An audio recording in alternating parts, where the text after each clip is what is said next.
Now we've finished learning all of kind of the basic derivative rules, and we're going to go into rules that help us take derivatives of functions that have been put together in different ways. And our first one is the product rule.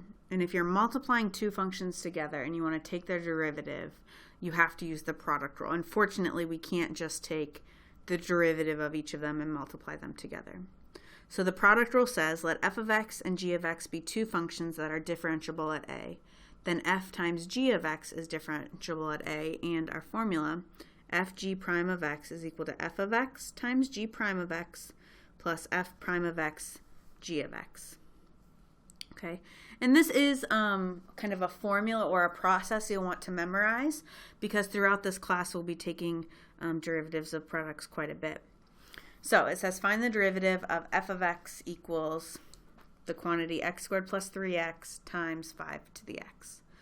Okay, and kind of for our purposes here, we're going to think of this as our f function and this is our g. And we're going to follow this formula. We want f of x, so that's the function without taking the derivative, times g prime of x, so that's going to be the derivative of the second function. Then we're going to add the derivative of the first function times just the second function, not taking the derivative.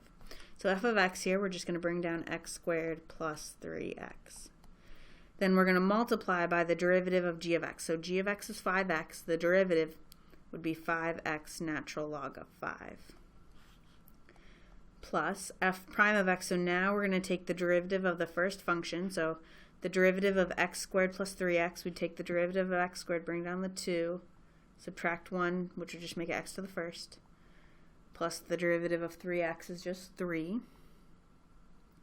Then we're going to multiply g of x, which is 5 to the x.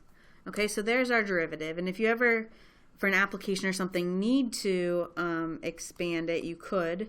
But for my purposes, once you get to this point where you've taken all the derivatives, you can stop there.